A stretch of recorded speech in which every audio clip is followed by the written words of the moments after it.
안녕하세요. 문사탑 문서연 선생님입니다. 오늘은 이 영상을 통해 선생님과 함께 실증적 연구 단계에 대해서 알아보는 시간 갖도록 하겠습니다.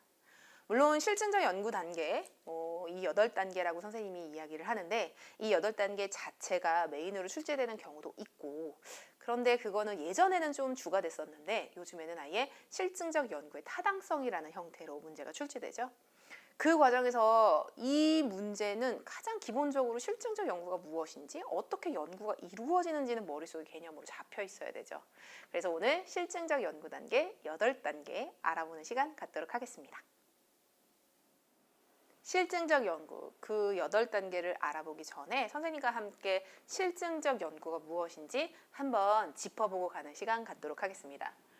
선생님 같은 경우는 실증적 연구라는 이 단어가 입에 붙어서 자꾸 실증적 연구, 실증적 연구라고 하지만 이거 똑같은 표현으로 양적 연구라고도 합니다. 왜냐? 실제로 증명 가능한,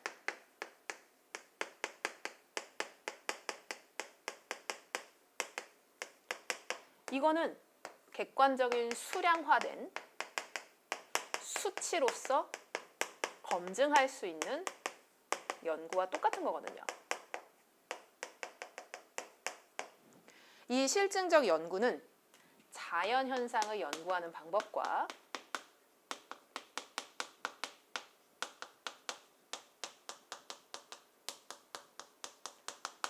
사회문화 현상을 연구하는 방법이 같다라고 놓고 봅니다. 우리는 그래서 이걸 또 똑같이 실증적 연구, 양적 연구라는 말처럼 이렇게 연구 방법이 같다라는 형태에서 방법론적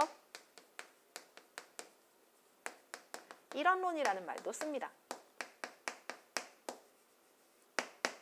그런데 여기서 중요한 건 바로 자연현상을 연구하는 것처럼 사회문화 현상에서도 법칙을 발견하고 싶어 합니다.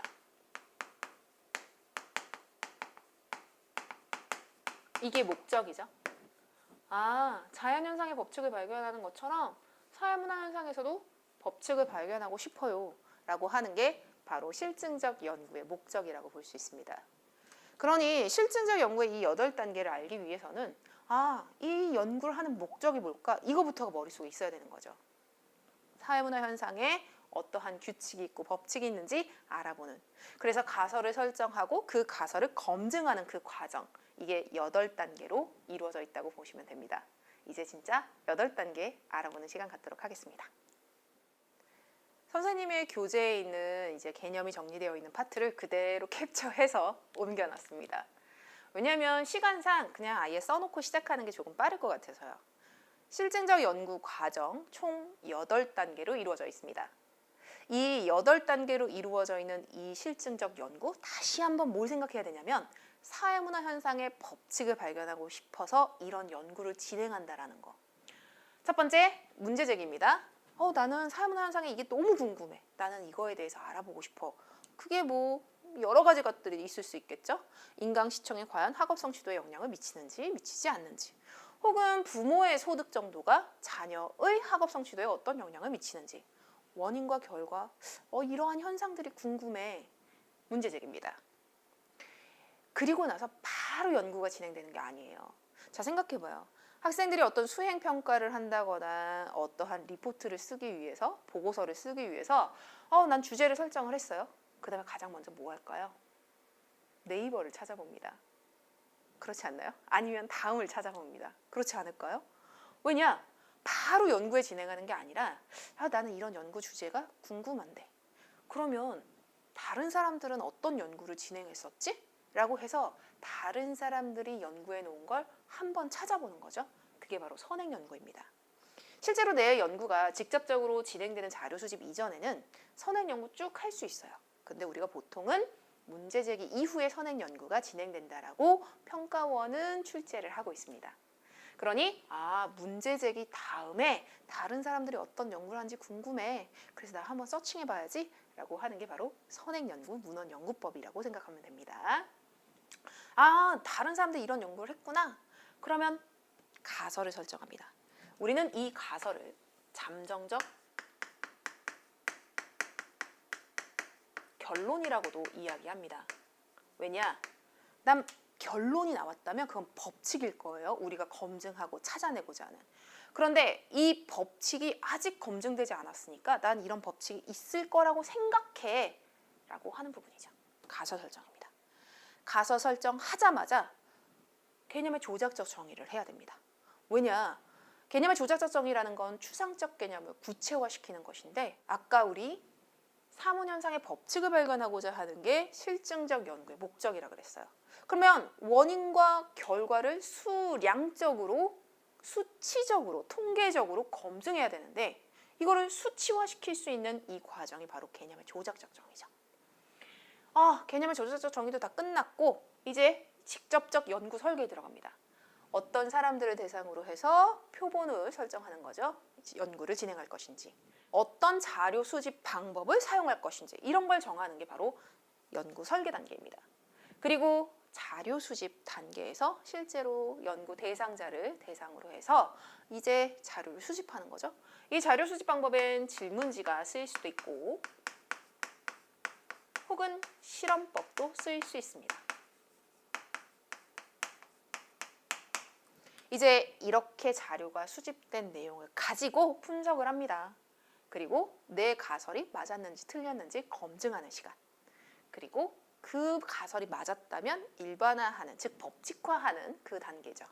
그리고 실제 그 법칙화한 것을 실제 상황에 적용하는 활용 단계까지 해서 8단계로 이루어져 있습니다. 그런데 우리 한번 선생님 와닿지 않아요. 이걸 좀 예를 한번 들어주시면 안 되나요? 당연히 되죠. 한번 해볼까요? 선생님이 항상 선생님 교재에도 쓰여 있지만 항상 똑같은 예를 씁니다. 왜냐? 가장 메인이 되는 건 맨날 반복을 하면 맞다 선생님이 이걸 가지고 이렇게 얘기했었는데 내가 시험장에 가서 생각날 거예요. 자, 어디 한번 예를 들어볼까요? 문제적인 거예요. 어떤 주제가 궁금한 거예요? 뭐가 궁금하냐면 사회문화현상의 법칙을 발견하고 싶은 주제. 선생님은 진짜 인강이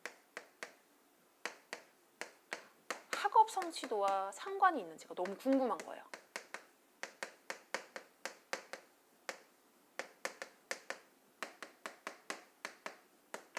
그러니 인강과 학업 성취도의 상관관계가 궁금해라고 하는 순간 문제제기입니다. 이제 나 이제 주제를 정한 거예요. 나는 진짜 인강을 시청하면 학업 성취도가 어떻게 변하는지 궁금한데 그런데 학생들이 여기서 유념해야 될 거 하나 있습니다. 지금은 이 단계 포커스가 맞춰져서 여기를 선생님 메인으로 다루지는 않겠지만 이건 가설이 아닙니다. 여기서는 이 자체만으로는 독립변수와 종속변수 구분할 수 없습니다. 왜냐? 학업 성취도가 높을수록 인강 시청을 안 할 것이다 라는 개념으로 나오면 얘가 원인이 되거든요. 그러니까 앞에 있는 게 항상 원인이라는 거 생각하지 말라고요. 이거 헷갈리면 안 됩니다. 여기선 독립변수와 종속변수를 확인이 불가하다라는 거. 그러면 선생님 어디서 확인해요? 바로 가설에서 확인합니다. 근데 가설 가기 전에 나는 이제 어쨌든 인강이랑 학업 성취도가 어떻게 관계가 있는지 다른 사람들이 연구해 본 거 없나? 찾아봅니다. 막 네이버도 한번 찾아보고 다음도 한번 찾아보고 구글도 한번 찾아보고 그래서 다른 사람들이 이미 결론으로 내놓은 자료를 한번 보는 거죠. 선행연구입니다. 이제 선행연구도 다 하고 나니까 이제 내가 여기서 잠정적 결론, 즉 가설을 설정하는 거예요. 인강 시청이 길어질수록 고교생의 학업 성취도가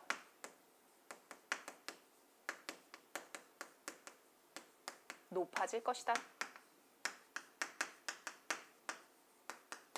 이렇게 선생님은 항상 독립변수에 네모칩니다. 인강 시청 시간 그리고 학업 성취도 원인이 결과에 어떠한 영향을 미칠 건지에 대해서 명확하게 규정되는 것. 즉 독립변수와 종속변수 이 변인과의 관계가 명확하게 규정될 때 우리는 가설이라고 이야기할 수 있습니다. 잠정적 결론이 나왔습니다. 이제 내가 아직은 이걸 법칙이라고 말할 수 없어요. 왜? 검증되지 않았으니까. 하지만 내가 내 나름대로 생각했을 때 이런 법칙이 있을 것 같아 라고 이렇게 설정하는 거죠. 설정하자마자입니다. 진짜 중요합니다. 연구 설계 첫 번째 단계에서 개념의 조작적 정의 들어갑니다. 추상적인 개념을 구체화시키는 거죠. 뭐 인강시청 시간은 이제 뭐 일주일에 몇 시간, 뭐 한 달에 몇 시간 이렇게 어차피 시간 자체는 수치니까 선생님 학업 성취도도 수치 아니에요? 근데 학생들 잘 생각해 봐야 됩니다. 학업 성취도는 추상적 개념으로 얼마나 학업에 대해서 성취감을 느꼈냐 이렇게도 볼 수 있잖아요. 그러니 이게 바로 성적이 똑같은 게 아니거든요. 근데 학생들이 학업 성취도라고 하면 성적이랑 똑같이 놓고 보니까. 그런데 이러한 추상적인 개념을 구체화시키는 난 뭐 모의고사 성적으로 볼래. 어떻게 구체화시키고 그리고 어떻게 수치화시킬지를 내 스스로 정의해 놓는 이 단계가 개념의 조작적 정의입니다. 이게 첫 번째에 들어가는 이유가 있습니다. 왜냐?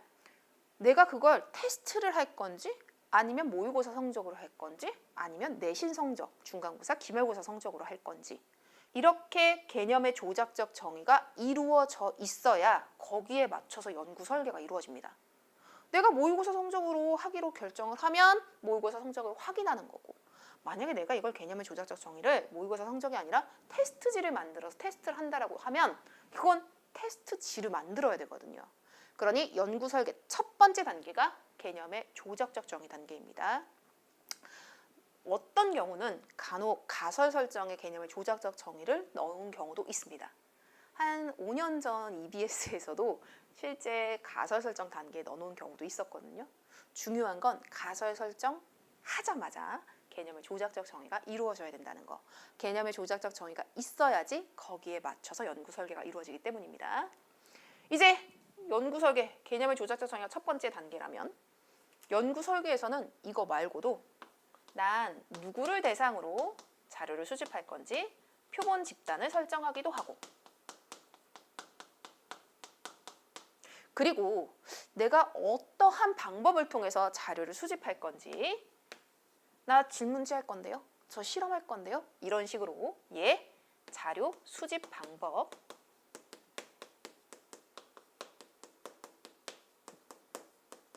채택하는 것도 이곳입니다. 즉 연구 설계 단계죠. 이제 연구 설계 다 끝났어. 이제 연구 설계 다 끝난 다음에 진짜 이 자료 수집을 하러 나가야죠. 그래서 실제 자료 수집이 이루어지는 거예요. 표본, 내가 설정한 그 표본 집단에 대해서 내가 선택한 자료 수집 방법으로 질문지법이든 실험법이든 해서 자료를 수집하는 거죠. 이렇게 수집된 자료를 가지고 분석을 합니다. 그리고 그 분석이 과연 내가 세운 가설과 맞는지 검증하는 단계. 그리고 내가 그게 가설이 맞았어. 그리고 그것을 법칙화하는 일반화 단계. 선생님 활용은 뭐예요? 진짜 인강시청을 했더니 성적이 오르는 거예요. 그래서 학생들한테 뭐 학교에서 혹은 뭐 혼자서 자율학습하는 시간 동안 인강을 보게 시킨다면 그건 활용이겠죠. 이렇게 해서 8단계로 이루어져 있습니다. 자, 다시 정리합니다. 실증적 연구 과정 총 8단계로 이루어져 있습니다. 이 8단계 머릿속에 넣고 시작합니다. 문제 제기, 가설 설정, 연구 설계, 자료 수집, 자료 분석, 가설 검증, 일반화, 활용까지. 이 8단계가 머릿속에 세팅돼서 문제를 푸는 거예요. 이제 다 끝났는데요. 이제 다시 한번 거기서 확인합니다. 뭐냐? 선행연구 어디였죠? 선생님, 보통은 선행연구는 문제 제기 이후부터 자료 수집 전까지도 할 수 있어요. 하지만 보통 문제 제기 이후에 선행연구 한다라고 문제가 출제되고 있다는 거. 문헌 연구를 통해서 다른 사람들이 만들어 놓은 연구의 결과를 보는 거죠. 선행연구 문제 제기 다음 단계입니다. 선생님이 또 강조했던 하나가 있습니다. 가설 어디서 설정한다? 여기서. 가설, 감정적 결론을 설정하는 건 문제제기 다음이요. 그리고 따라 붙어야 됩니다. 가설 설정하자마자 개념의 조작적 정의가 연구 설계 첫 번째 단계에서 이루어진다는 거. 이제 다 했어요. 8단계 쫙 있고 문제 제기하고 나서 선행 연구. 가설 설정하자마자 개념의 조작적 정의. 그리고 이제 어떻게 연구가 진행되는지를 한번 봤습니다. 여기서 한 가지만 더 보고 갑니다. 바로 연역적 추론의 과정. 그리고 귀납적 추론의 과정을 학생들이 알고 있어야 됩니다. 선생님, 저요 맨날 듣는데요. 연역이 뭐였죠? 진짜 맨날 해도 헷갈려요. 선생님이 매해마다 몇몇의 학생에게 듣는 말입니다. 연역, 귀납 엄청 듣는데 머릿속에 이게 정립이 안 된다고. 자, 생각해 봅니다. 연역은 대전제가 있어요. 사람은 죽는다. 그리고 나서 사실 명제가 들어갑니다. 소크라테스는 사람이다.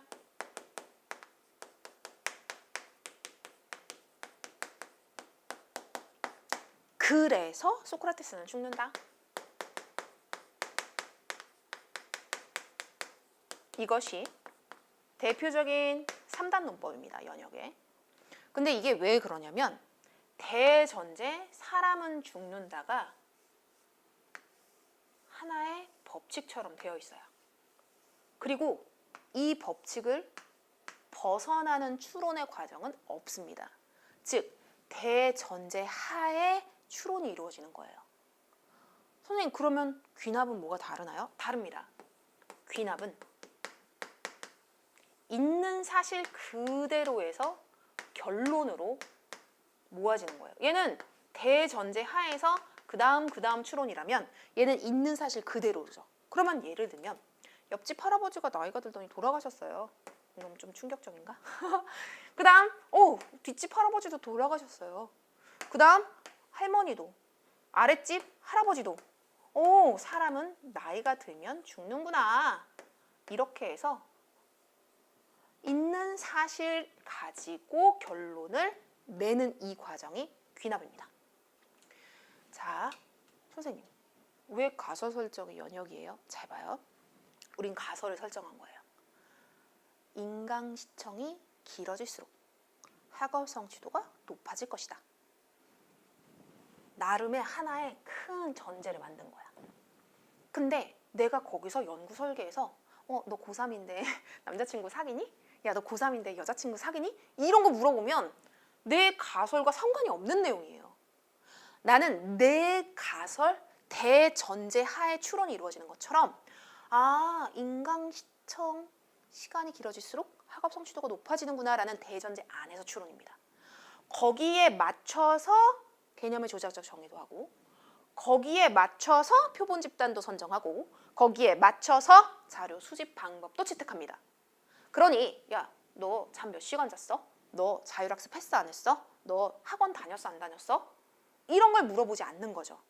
내가 세운 가설이 대전제가 되고 그 대전제 안에서 이루어지는 과정, 우린 이걸 연역적 추론의 과정이라고 합니다. 보통 시험에서는 연역적 과정이라는 표현이 있으니까 이런 거구나. 어디까지요? 자료 수집 직전까지. 자료 수집이 시작되는 순간 이젠 있는 사실에서 결론을 도출해야 됩니다. 난 실제 인강시청을 하면 학업 성취도가 높아질 줄 알았어요. 난 그래서 그런 가설을 세웠고 거기에 맞춰서 연구 설계도 했는데 막상 자료를 수집했더니 뭐야, 인강시청 했는데 하나도 성적이 안 오른 거야. 그러면 내가 가설 세운 거에서 벗어난 이야기라고 할지라도 그걸 자료 수집에서 결론으로 연결시켜야 됩니다. 그러니 있는 사실 그대로에서 결론을 도출하는 이 과정, 자료를 수집하는 과정도, 그리고 그 자료를 분석하는 과정도, 그리고 가설을 검증하는 것도 일반화까지도 전부 다 귀납적 추론. 우리는 시험에서는 귀납적 과정이라는 표현으로 자주 봅니다. 이렇게 이루어진 거죠. 자, 이제 다 끝났습니다.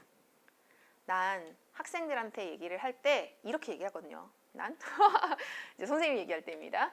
선생님이 뭐라고 얘기를 하냐면 시험장에 가면 이 8단계가 머리에 탁 박혀 있어야 돼요. 아, 선생님 실증적 연구 과정의 단계를 물어보는 문제예요. 하는 순간 8단계 머릿속에 타당 하고 떠오르고 문제제기, 가설 설정, 연구 설계, 자료 수집, 자료 분석, 가설 검증, 일반화 활용까지. 그리고 거기에 2개 더 붙는 거예요. 선생님, 선행 연구는요, 문제제기 다음에요. 선생님, 개념의 조작적 정의는요, 가설 설정 하자마자 연구 설계 첫 번째 단계에서요. 그리고 거기에 플러스, 그런데요, 가설 설정부터 시작해서 자료 수집 직전까지는 연역. 왜냐? 가설에서 벗어나지 않게 가설 안에서 연구 설계가 이루어지기 때문이죠. 하지만 실제로 내가 생각했던 것과 다른 이런 사실들이 있다고 할지라도 결론으로 수집해서 결론으로 도출하는 이 과정은 귀납적 과정이라고 할 수 있습니다. 자, 이제 선생님과 모든 이 단계에 대한 설명이 끝났습니다. 이걸 실제 문제에서 어떻게 적용시킬 수 있는지 선생님과 대표 문제 한 문제를 통해서 알아보는 시간 갖도록 하겠습니다.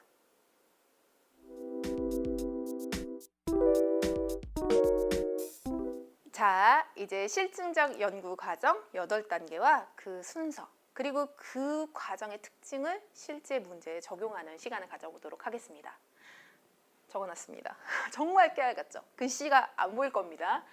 문제제기, 가설 설정, 연구 설계, 그리고 자료 수집, 자료 분석, 가설 검증, 일반화 활용까지 8단계를 아주 깨알같이 적어놨습니다.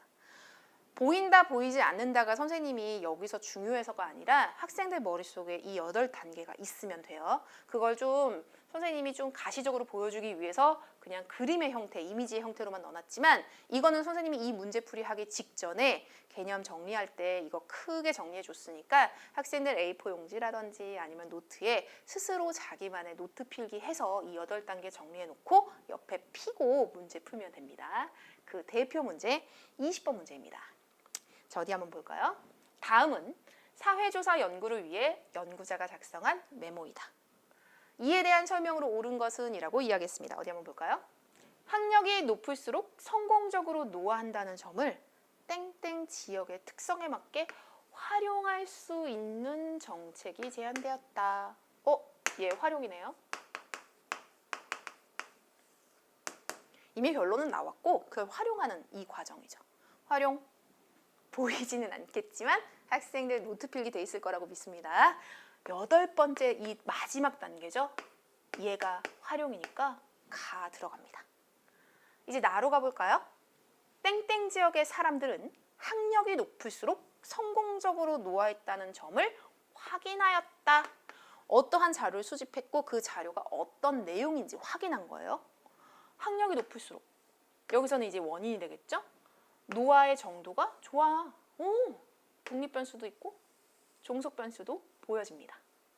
이거 자료를 분석한 내용이죠. 이미 이제 다 수집된 자료예요. 그걸 가지고 분석했더니 이런 걸 확인한 거야. 그러니 자료 분석 나 들어갑니다. 땡땡 지역의 주민을 대상으로 자료를 수집하였다. 자료 수집 여기죠. 다 여기 들어갑니다. 땡땡 지역에서도 학력이 높을수록 노화할 정도에서 성공적으로 노화할 것이다. 여기도 원인이 있고 결과가 있는 독립변수와 종속변수 보여주는 잠정적 결론을 도출하였다. 자, 우리 잠정적 결론 뭐라 그랬어요? 가설입니다. 그러니 가설 라가 여기에 해당됩니다. 자, 생각해봐요. 실증적 연구를 하는 목적, 사회문화 현상의 법칙을 발견하고 싶은 거예요. 이 법칙이 결론이라면 아직은 검증되지 않았어.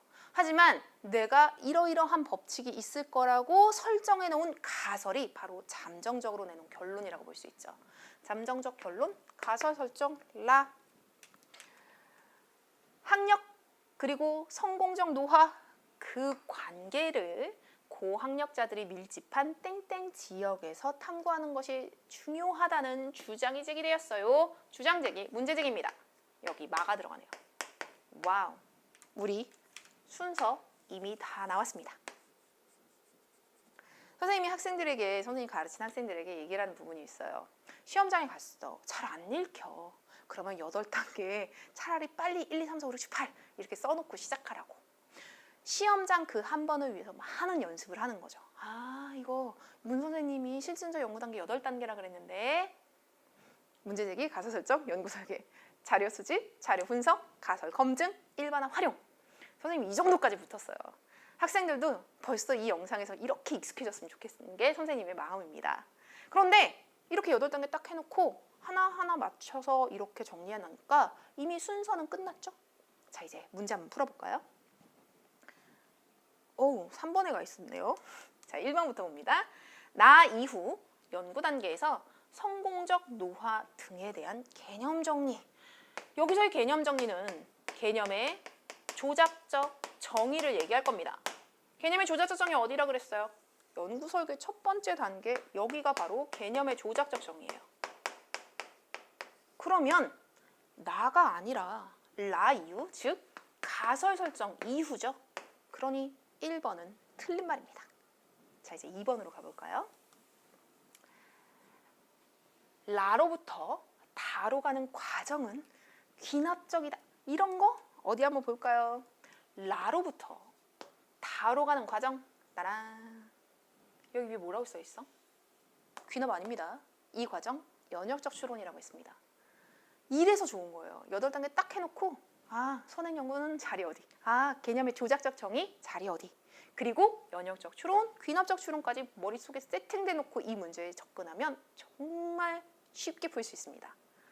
그러니 2번도 틀렸습니다. 귀납이 아니라 연역이거든요. 그 다음 라의 내용을 검증하기 위해서, 라 가설 설정입니다. 가설을 검증하기 위해선 나와 다를 수행한다. 순서는 바뀌었습니다. 다가 먼저고 그 다음에 분석의 과정이 나가 나중이죠. 하지만 이 두 개를 해야지 가설 검증이 이루어지는 것이기 때문에 3번이 답이 됩니다. 이제 4번과 5번 어떻게 되는지 한번 알아봅니다. 4번 가, 나, 다에서는 가나다. 여기 가가 뭐였죠? 활용. 나, 자료 분석. 다, 자료 수집. 라, 마에서보다 연구자의 가치가 개입될 가능성이 크다. 땡! 왜? 우리가 가치가 개입되는 단계는 문제 제기, 가설 설정, 연구 설계, 활용의 단계입니다. 그렇기 때문에 이렇게 자료를 수집하고 분석하는 이 단계에서는 가치가 개입되면 안 되죠. 가치 중립을 지켜야 됩니다. 그러니 4번 틀렸습니다. 5번 마지막이네. 너무 쉽다. 왜? 우리 이미 여기서 실정하고 시작했는데 이미 이 순서 다 알고 시작했는데 이 순서는 마, 라, 나, 다, 가의 순서가 아니라 마, 라, 다, 나, 가의 순서입니다. 자, 이제 실증적 연구 단계 8단계 그리고 그거를 메인으로 출제하는 순서와 특징을 묻는 문제를 가지고 정리해보는 시간 가졌습니다. 어때요? 쉽죠? 지금까지 헷갈렸던 연역적 과정, 귀납적 과정 안 헷갈리죠? 학생들에게 다시 한번 부탁합니다. 실증적 연구 단계 몇 단계? 8단계. 그 8단계 순서, 문제 제기, 가설 설정, 연구 설계, 자료 수집, 자료 분석 그리고 가설 검증, 일반화, 활용까지. 그리고 각각 선행 연구는 어디서 이루어지는지, 그리고 개념의 조작적 정의 어디서 이루어지는지, 그리고 가설 설정부터 자료 수집 직전까지 연역, 그리고 자료 수집부터 일반화까지 귀납이라는 거. 머릿속에만 탁 그림으로, 이미지로 완벽하게 가지고 있으면 해당되는 문제도 여기다 그냥 쏙쏙쏙 넣어서 바로바로 풀 수 있습니다. 자, 이제 대표 문제를 가지고 정리하는 시간이 마무리되었습니다.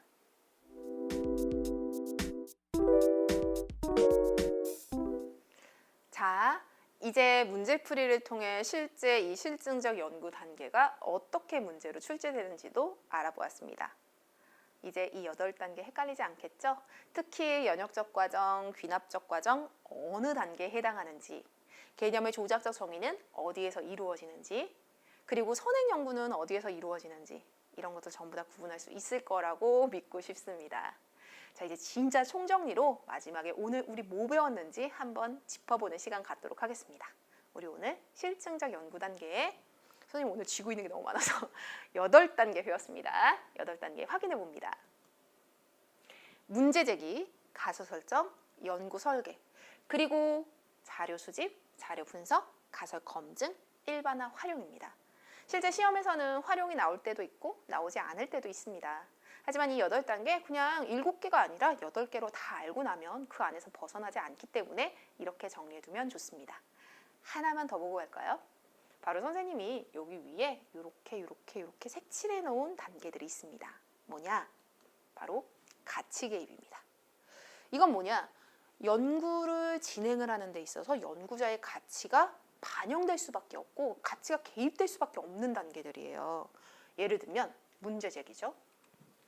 난 인강 시청과 학업 성취도가 궁금해 하는 순간 이미 연구자의 가치가 들어간 거죠. 그러니 이에 가치가 개입돼 있습니다. 그리고 가설을 설정해요. 난 인강의 시청 시간이 길수록 학업 성취도가 높아질 것이라고 생각해 하는 순간 연구자의 가치가 들어간 거죠. 마찬가지로 가치 개입됩니다. 자, 너 어떤 자료 수집 방법 쓸래? 실험법 쓸래? 질문지법 쓸래? 나 질문지법 쓸래. 뭐 이럴 수 있잖아요. 이런 것들 다 연구자의 가치죠. 그런데 여기서부터는 자료 수집, 자료 분석, 가설 검증, 일반화는 가치 중립을 지켜야 됩니다. 왜냐? 내 가치와 맞춰서 연구 이런 자료들을 조작하면 안 돼요. 있는 사실 그대로를 받아들여야 된단 말이야. 난 실제로 인강 시청 시간이 길수록 학업 성취도가 높아진다고 생각했는데 그런 것과 배치되는 결과가 나온 거예요. 막상 했더니 인강 시청 시간이랑 뭐 학업 성취도랑 전혀 상관이 없어. 성적이랑 전혀 상관이 없어. 그렇다라고 한다면 내가 생각했던 이 가설이 틀린 건데 그럼에도 불구하고 있는 사실 그대로에서 결론을 내야 되는 이 단계들에서는 내 가치가 개입되는 것이 아니라 가치 중립을 지켜야 됩니다. 그럼 활용은 뭐예요? 활용은 인강 시청했는데 만약에 결과가 실제로 뭐 인강 시청이 학업 성취도 즉 성적에 뭐 유의미한 결과를 영향을 미친대요. 그러면 그 결과를 실제 생활에 적용하는 이 단계는 그래 너 이제부터 인강 꼭 봐. 너 자율학습 시간에 인강 한 편씩 꼭 보자. 이런 식으로 활용할 수 있습니다. 그러니 가치 개입의 단계와 가치 중립의 단계까지 이 8단계에서 함께 정리해 두시면 좋습니다. 자, 이제 오늘은 실증적 연구 단계 8단계의 그 순서와 그리고 그 특징들에 대해서 알아보는 시간 가졌습니다. 다음 영상에서는 개념의 조작적 정의가 무엇인지 알아보는 시간 갖도록 하겠습니다. 수고하셨습니다.